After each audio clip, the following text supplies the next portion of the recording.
Bonjour à tous, j'espère que vous allez bien.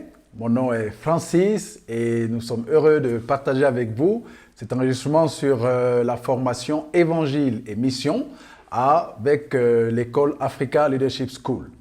Première partie, le premier chapitre, l'intitulé « Ministère centré sur l'Évangile » par Craig Botta avec les remerciements de Tim Keller. Qu'est-ce qu'un ministère centré sur l'Évangile?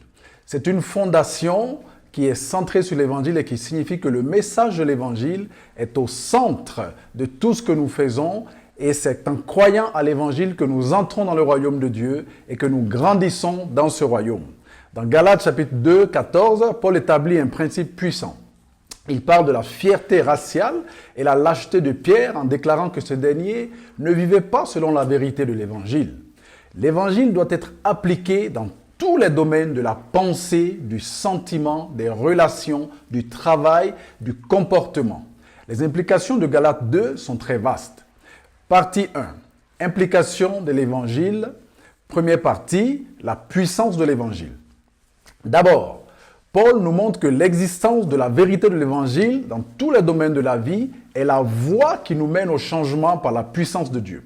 Cet évangile nous donne pas seulement la puissance, mais il est lui-même la puissance de Dieu.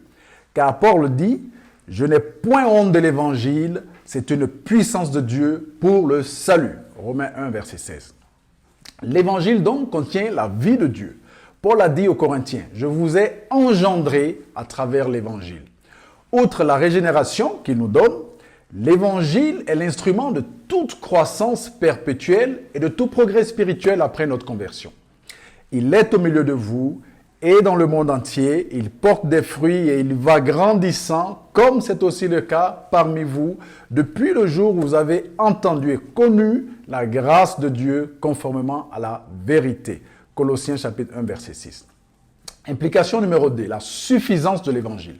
Ensuite, Paul nous montre que dans notre vie chrétienne, nous ne pouvons jamais dépasser l'évangile pour quelque chose de plus avancé, car l'évangile n'est pas seulement le ABC, mais il est aussi le A à Z de tout le christianisme.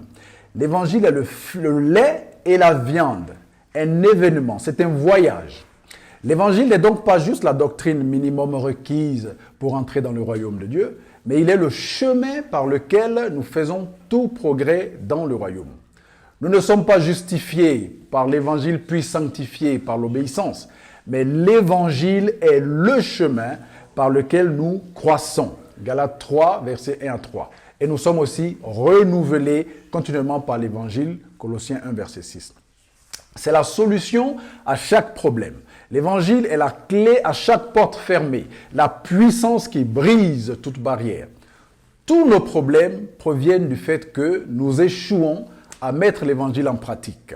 Ainsi, la clé du renouvellement et du réveil spirituel profond et perpétuel est la redécouverte en continu de l'évangile.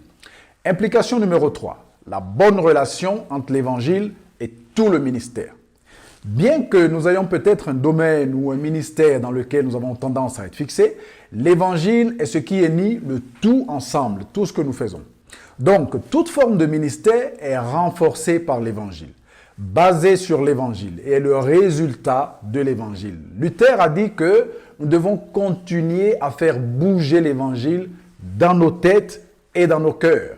Soyons donc clairs à propos de ce principe de l'évangile. Comme Jésus a instruit le prisonnier Paul de témoigner pour lui dans Actes 23, 11, notre mission est de faire connaître l'histoire de Jésus au monde perdu avec la clarté et l'urgence de l'évangile. Deuxième partie, la théologie de l'évangile. Premier point, qu'est-ce que l'évangile? Romains 1, verset 16.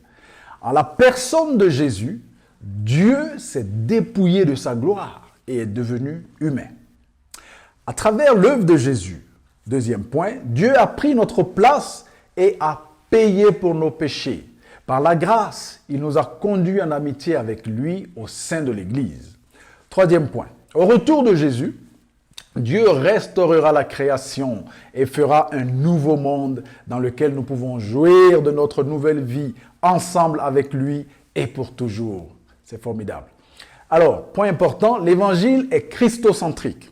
Il s'agit de savoir que Jésus est ce qu'il a fait pour nous. L'évangile, c'est Jésus-Christ. Et Jésus-Christ, c'est l'évangile. L'évangile consiste en l'incarnation, l'expiation, la résurrection et le retour de Jésus-Christ. Ensuite, l'évangile est un bel échange. Notre péché, échangé à la croix contre la justice de Christ qui nous est créditée. 2 Corinthiens 5, 21. Vous pourrez voir dans votre manuel, à la page 6, le diagramme qui explique, la photo qui explique ce bel échange. Ensuite, l'évangile est aussi une bonne nouvelle et non seulement un bon conseil. L'évangile, c'est la bonne nouvelle de ce que Dieu a déjà fait pour nous et nous sommes sauvés par l'intermédiaire de Christ. Il ne s'agit pas d'un bon conseil ou d'une bonne idée sur ce que nous devons faire, mais c'est seulement par l'évangile que nous recevons ce salut. Point suivant, l'évangile est une question de grâce, pas de mérite. C'est que je suis accepté par le Christ et c'est pourquoi j'obéis, mais pas le contraire, parce que la religion dit « obéis et tu seras accepté ». Mais non, l'évangile c'est « je suis accepté et alors j'obéis ». Ensuite, l'évangile est un grand renversement des valeurs du monde parce que l'évangile crée un royaume alternatif dans lequel il y a un renversement complet des valeurs du monde en ce qui concerne le pouvoir, le statut, la richesse. Lorsque nous comprenons l'évangile, nous cessons de chercher le salut dans ces choses du monde. Voilà, deuxième partie, les questions de théologie sur YouTube. Question numéro 1, comment résumeriez-vous l'évangile? Ensuite, prenez le temps de discuter cette section de la théologie de l'évangile dans vos groupes avec votre mentor. Priez et demandez au Seigneur de vous aider à vivre l'évangile. Partie 3e, renouvellement par l'évangile. Premier point, comprendre le fondement biblique du renouveau de l'évangile et comment ça implique le rôle de la foi, de la repentance et des moyens de la grâce. Et il y a un diagramme dans votre manuel à la page 7 qui explique un peu le détail de cette partie.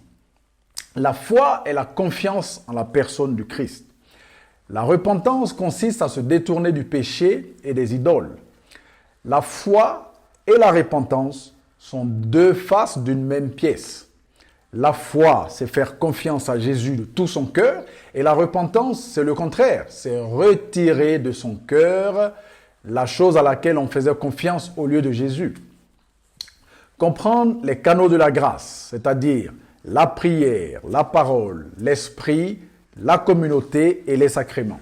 Et vous verrez à la page 8 de votre manuel, il y a une photo ou un diagramme si vous voulez, qui explique un peu ces concepts-là. Troisième partie, et nous avons aussi quelques questions de YouTube sur le renouvellement de l'évangile. Première question, pourquoi la redécouverte de l'évangile est-elle si importante? Ensuite, quelle est l'importance de la repentance et de la foi? Troisièmement, quels sont les moyens de la grâce essentiels à votre renouvellement? L'esprit en nous au moment de la conversion, donc on trouve ça dans Romains 8, verset 9, et l'esprit qui vient sur nous avec puissance lorsque nous recevons le baptême du Saint-Esprit qui est mentionné dans Actes chapitre 1, verset 8. Chapitre 2.